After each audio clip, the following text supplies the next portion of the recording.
Está con nosotros Alejandro Ponce de León en una nueva edición de los conversatorios de la Diplomatura en Humanidades Ambientales en el cruce del arte y la tecnología. Me gustaría contarles un poco más también sobre quién es Alejandro. Alejandro es un entusiasta de las buenas historias. Es colombiano, radicado en el norte de California. Su trabajo se sitúa en la intersección de las humanidades ambientales y los estudios de la tecnociencia. Alejandro aprendió sobre ciencias políticas y estudios culturales en la Universidad de los Andes, en Colombia. Tiene una maestría en sociología de la Universidad de Texas, en Austin, y actualmente está cursando un doctorado en estudios culturales de la ciencia y la tecnología en la Universidad de California, Davis. Es el fundador y coeditor de la Plataforma Latinoamericana de Humanidades Ambientales, un espacio colectivo que fomenta los diálogos sobre las humanidades ambientales en las Américas. Así que, pues bienvenido, Alejandro, realmente es un placer el día de hoy que nos acompañes y te cedo la palabra. Gabriela, pues muchísimas gracias por invitarme y a todas y todos los participantes de la diplomatura. Desde que Gabriela me contó sobre este programa, he defendido este espacio y lo he promocionado en toda capacidad que he podido. Me parece fantástico y me alegra mucho conocerles. Llevábamos varios meses queriendo conocer a la primera cohorte, entonces un gusto verles y saber que se está ampliando esa comunidad de los estudios medioambientales, humanidades ambientales en América Latina. Y sobre todo en ese espacio que para mí es tan generativo, que es el cruce entre las artes y las ciencias. Yo creo que ese es el espacio, yo creo que esas son las humanidades ambientales latinoamericanas, el cruce entre las artes y las ciencias, puntualmente, y esa es la contribución que, que se están haciendo desde la universidad y que hacen resonancia en el hemisferio, digamos, proponiendo conversaciones que son particulares, que son únicas y que son vitales para las maneras en que queremos construir un tipo de pensamiento y un habitar en un mundo que sea un poquito más sustentable e inclusivo con otras formas de vida y de muerte.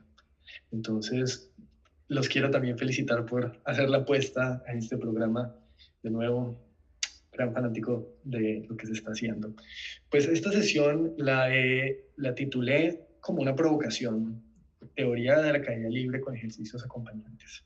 Y es una idea que he querido desarrollar y que voy a desarrollar, pero que todavía está en un momento como de experimentación.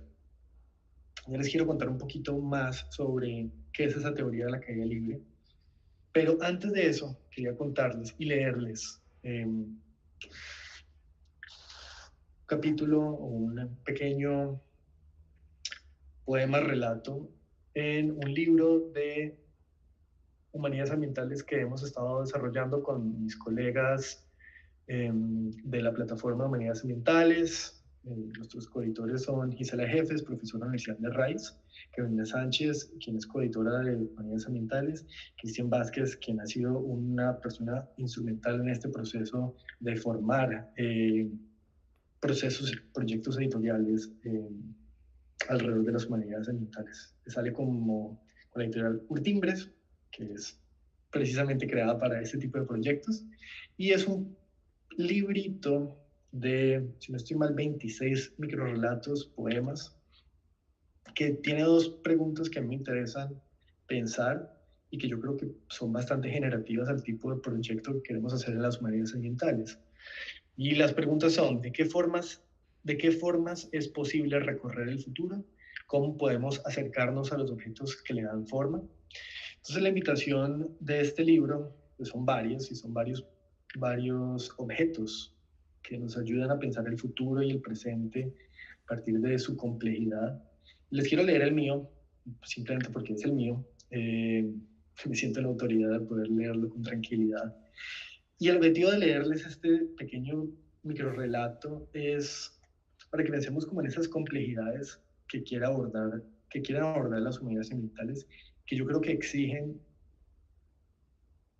el caer o la caída libre, a la cual también le quiero hacer una apuesta en esta sesión. Entonces, el texto lo titulé Monedita, o moneda pequeña. Una tarde amaneció una moneda de 10 centavos canadienses en el bolsillo de mi abrigo, mientras compraba pan y leche de regreso a casa. Me sorprendió porque nunca había ido a Canadá. Tampoco conocía a alguien que hubiera ido. Mi tío debió haber pasado por algún aeropuerto canadiense en los 80s, pero eso fue mucho antes de que el abrigo llegara a mí. La guardé en el bolsillo rápidamente. Era estudiante en esa vida, y la moneda hubiera pasado al olvido si no fuera porque regresaba a mí una y otra vez a pagar el bus. A diferencia de su contraparte americana, el centavo canadiense está hecho en un 99% de níquel y es magnético. Tal vez llegó así, luego de que alguien la confundiese y la moneda que debería estar pagando leche de soya en Toronto terminó imantada en el monedero de un microbús rumbo a Germania. No era mía. Sentía que aquí no pertenecía y aún así insistía en quedarse. De hecho, la mayor parte del níquel del mundo llegó a nuestro planeta en un asteroide hace billones de años. Este asteroide, producto final de la nucleosíntesis de una supernova, hubiese pasado inadvertido si no fuera porque las anomalías magnéticas del níquel afectaron las labores de un agrodimensor provincial de apellido Salter en Sudbury, Ontario, a finales del siglo XIX. Hoy, decenas de operaciones mineras extraen toneladas de níquel cada día en esta región. Níquel que a veces vuelve a viajar por los aires en formas de monedas para abrir nuevos cráteres mineros por el mundo. Pobre níquel interestelar, perdido en el camino. A Colombia, las compañías canadienses traen moneditas con el fin de extraer oro. Bajo el lema Minería bien hecha, la llegada de estas empresas ha sido presentada como una fuerza magnética que atrae el desarrollo regional. Pero como en las minas de Ontario, la minería colombiana ha traído toxicidad en forma de cobalto, ácido sulfúrico, dióxido de azufre. Antes de que comenzara la restauración de Sudbury, las semillas morían al entrar en contacto con los suelos contaminados. La tierra de esta frontera canadiense tuvo que ser primero envenenada para que esta monedita pudiese llegar aquí a envenenar la nuestra. Quise devolver la moneda para evitar que terminara en otro abrigo aún más distante. Llevé la monedita en mi billetera por años, junto a una medalla de Santa Laura, una suerte de amuleto o talismán que me protegía de lo que la moneda traía. La moneda, sin embargo, un día se fue por su propia cuenta. Nunca supe qué le pasó. A veces la imagino en alguna fuente, tal vez en San Matías, acompañada de monedas de 500 pesos colombianos, o en un chanchito de algún niño coleccionista, en Buriticá, Antioquia, o tal vez en las manos de un canadiense que, comprando leche de soya y una baguette, la sacó de su abrigo junto con una moneda de 100 pesos colombianos. Les recomiendo, lo tenemos en librerías en varias partes de las Américas. Estamos intentando que llegue a la mayor cantidad de librerías que podamos, un gabinete para el futuro. Gisela Jefes, Alejandro Ponce León, Carolina Sánchez y Cristian Vázquez. Bueno, entonces leyéndoles un poco esto, quería ahora sí pensar con ustedes sobre esto que quiero llamar la teoría libre con sus ejercicios acompañantes. Entre 1917 y 1918, Walter Benjamin, siendo entonces aún estudiante de doctorado, funda una universidad imaginaria, la Universidad de Muri, y desarrolla un programa de clases. Es en la marginalia de la obra de Benjamin, conocida como el Acta Muriesa. Es un pequeño documento de 2 páginas, muy sintético. Sin embargo, en ese programa de la Universidad de Muri, él alcanza a esbozar una suerte de clases que se dictan por departamentos. Y en el departamento de filosofía propone el título de una clase que él llama la teoría de la caída libre con ejercicios acompañantes. Walter Benjamin estuvo por los próximos 10 años de su vida intentando ser, intentando no, buscando una oportunidad laboral como profesor. Digamos, es una de sus grandes luchas intelectuales en los 20. Y obviamente una teoría de la caída libre con ejercicios acompañantes es una clase que nunca desarrolla y de hecho tiene un tono bastante satírico. Pero, digamos, es una clase que me mueve a pensar mucho, porque la caída es una metáfora que sirve o que le ha servido al lenguaje de las humanidades ambientales en la medida que hemos desaprendido de algunos conceptos que nos sostiene en tanto, digamos, un excepcionalismo humano o unos ideales eh, modernos. La caída es una buena metáfora para entender qué es el tipo de preocupación que cargan las humanidades ambientales. Y desde que me tropecé con el título de esta clase, no he dejado de pensar en cómo podemos desarrollar este curso.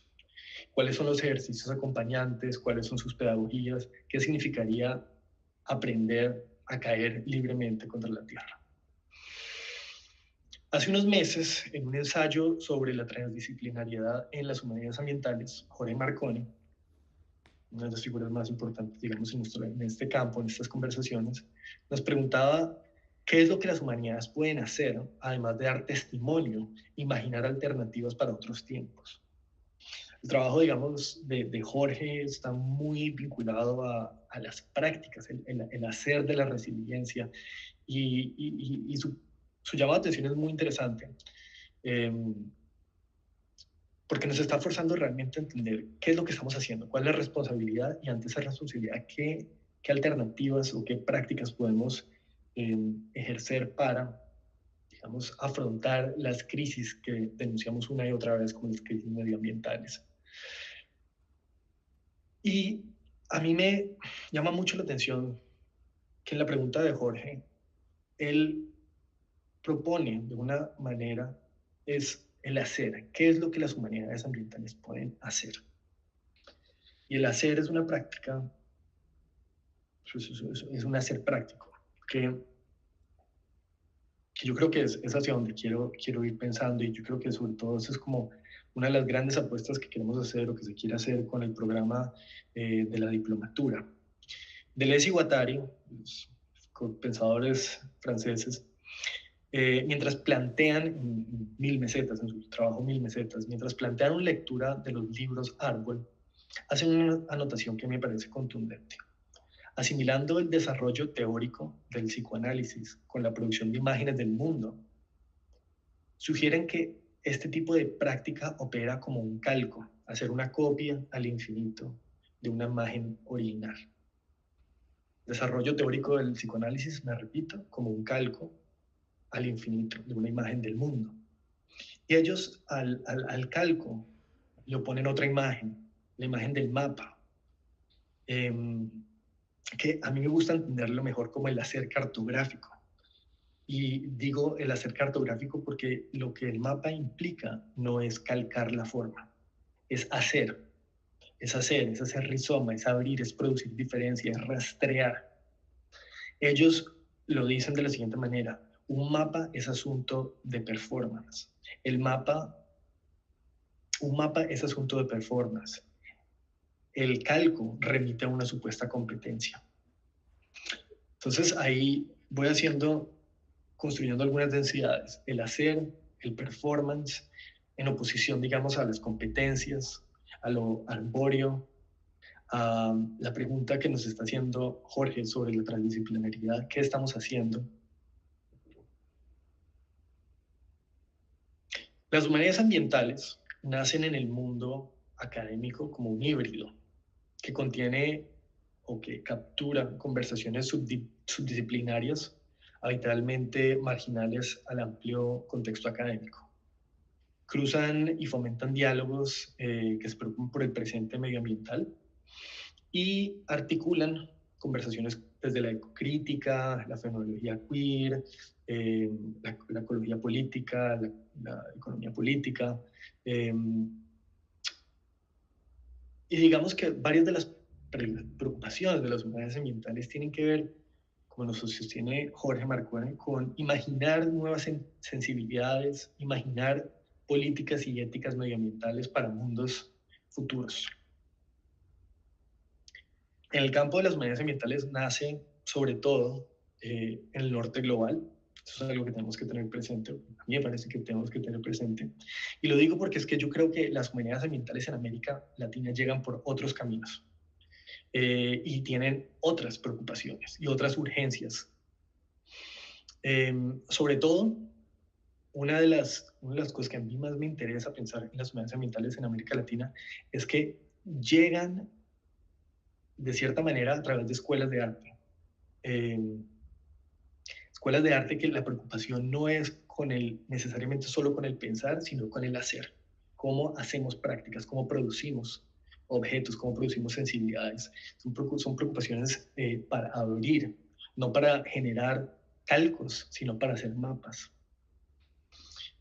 También aterrizan las conversaciones de las humanidades ambientales en un continente absolutamente barroco, donde la diferencia no solamente se produce, sino que se habita. Estamos en una diferencia radical, habitamos en un contexto donde el pensamiento amerindio, donde el pensamiento divergente hace parte de las realidades continentales. Entonces, las humanidades ambientales están pensando ya desde unas realidades muy concretas.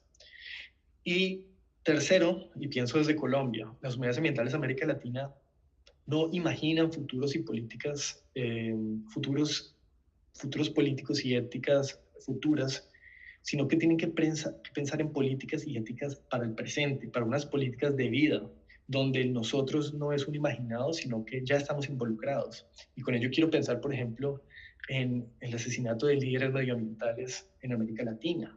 Son preocupaciones muy tangibles, muy concretas, muy diferentes a cómo se conversa sobre las humanidades ambientales en el norte global. Son otros términos. Entonces, para seguir pensando en esas maneras de entender las diferencias o las especificidades latinoamericanas de las humanidades ambientales, quisiera proponer que si las humanidades ambientales nacen como una estrategia disciplinaria, es decir, como una articulación mediada, pensada, sobre cómo traer en conversación varios campos disciplinares marginales para crear una gran conversación en el norte global, su apropiación o su reinterpretación latinoamericana ha sido táctica. Entonces no es una guerra de posiciones, sino una guerra de maniobras, como diría Gramsci, por ejemplo. Estamos haciendo maniobras. Es un quehacer táctico. Esa es la tarea de las humanidades ambientales latinoamericanas. Es hacer conexiones, es intentar agarrarnos, es hacer resiliencia en un medio que es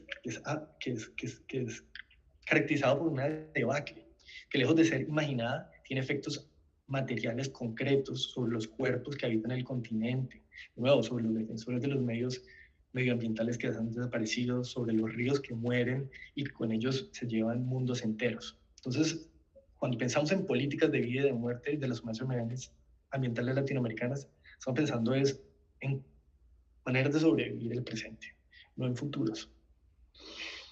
Es un quehacer, y ahí es donde quiero hacer una segunda conexión, en medio de una caída libre. El presente es una caída libre. En la física newtoniana, la caída libre refiere al movimiento de un cuerpo que cae, cuando un cuerpo se aproxima, se mueve, cuando la fuerza de gravedad de un segundo cuerpo es la única fuerza que sobre este actúa. Es decir, eso es un movimiento que atrae, siendo solo una fuerza. En términos generales, la caída libre no implica una dirección en particular, o en términos conceptuales por lo menos. Pero en mi mundo, sin embargo, yo creo que es el mundo que aquí compartimos, yo solo he podido aprender a caer hacia abajo, hacia la tierra. En tercero de primaria, recuerdo una vez que me caí de un árbol. Estábamos en el recreo, estaba esperando que mi amigo Santiago saliera de su salón. Era un árbol que había crecido de una manera medio horizontal. Me subí y la verdad es que no recuerdo nada sobre la caída, sobre el caer. Si alguien se ha caído, o ha caído sobre su cara alguna vez, caer ocurre en instantes, no da tiempo realmente. Lo único que recuerdo es el dolor, pero con una sensación de un cuerpo que intenta alertar sobre algo que ya ocurrió. De cierta manera, la caída libre suspende nuestro tiempo, o más que lo suspende, lo acelera y no nos deja entender qué fue lo que ocurrió. Recuerdo que por meses repasé mi caída cada vez que cruzaba por ese árbol. Repasaba los movimientos, cómo pudo haber resistido al caer. Todavía me acuerdo del barro húmedo en la espalda. Me acuerdo muy vivamente del instante de la caída y de lo que ocurrió después. Varios filósofos contemporáneos y también otros no tan contemporáneos han aprovechado la figura conceptual de la caída para pensar el presente. En el siglo XXI, digamos, no son pocos las bases sobre las que podemos sostenernos. Podemos hablar de un colapso, de cierta manera, del mito del desarrollismo, colapso, digamos, de algunos intereses sobre la modernidad. Ya no tenemos unas bases tan estables como a mediados del siglo XX se pudieron haber tenido. El colapso de las escalas es otro de las grandes caídas, donde lo global se revela como algo absolutamente local y lo microscópico, el virus, se vuelve una fuerza planetaria, donde el humano se vuelve una presencia capaz de cambiar el planeta. Hay muchos colapsos de las bases. Yo creo que ese sentimiento del caer es lo que me interesa pensar. ¿Cómo podemos pensar en ese caer? ¿Qué podemos hacer con ese caer? Caer y perder el sentido del tiempo, como si no estuviéramos cayendo, como pensar de una vez en ese caer y en el dolor que ya nos espera. Es decir, es atender a la pérdida del tiempo. Lo único que no perdemos cuando caemos, yo creo, es la orientación. Hacia abajo vamos a caer. Lo planetario va a explotar en lo global y la Tierra seguirá mientras que nosotros caeremos y caeremos. Entonces, una propuesta por una teoría de la caída libre debería ser, o me imagino, como un llamado a atender a la orientación desde donde caemos. Es una manera de conceptualizar, una mirada que se agudiza en la medida que caemos, en la medida en que llegamos a nuestro destino. Yo creo que en ese caer de escalas, en esas transformaciones de las escalas, en ese acercamiento, tenemos mucho que aprender. Y la manera en que hacemos ese caer o esa teoría del caer tiene que ver mucho, o tenemos que aprender mucho de los gatos, orientarnos siempre para caer sobre nuestras patas. ¿Cómo podemos aprender a caer? ¿Cuáles son las prácticas que nos enseñan para poder caer? Igual seguiremos cayendo, pero por lo menos sentir una orientación, podernos orientar y entender hacia dónde estamos cayendo. Entonces, ¿qué es lo que hacemos desde las humanidades ambientales? Tal vez, yo creo, esto no es un asunto de una simple imaginación. Nosotros no estamos imaginando futuros, no estamos imaginando políticas, sino que estamos haciendo con la imaginación. Digamos, en América Latina, el pensamiento amerindio ha insistido en la presencia de seres más que humanos en nuestro quehacer ordinario. La literatura y la poesía latinoamericana ha explorado esos seres más que humanos. En 2016, la Corte Constitucional de Colombia le declaró los derechos al río Atrato. Y como el río Atrato, hay muchos seres en nuestro continente que han empezado a existir como figuras legales, como seres con derechos legales. Entonces, cuando nosotros imaginamos de las humanidades ambientales latinoamericanas, insisto, estamos imaginando para ser presentes, no para necesariamente solo hacer futuro, estamos haciendo presentes. Estamos haciendo presentes de unas maneras tácticas, imaginativas, prácticas, que nos permitan orientarnos a ese caer de una manera que la caída no sea una suspensión del tiempo, sino que nos permitan en el proceso del caer ir produciendo maneras de atender y orientarnos y saber hacia dónde vamos, que en términos prácticos implica abrir espacios para fomentar mundos inclusivos donde diferentes formas de vivir y morir dignamente puedan ocurrir. Eso creo que es la tarea de las humanidades ambientales latinoamericanas y eso es lo que me gustaría soñar como una teoría de la caída libre. Bueno, gracias.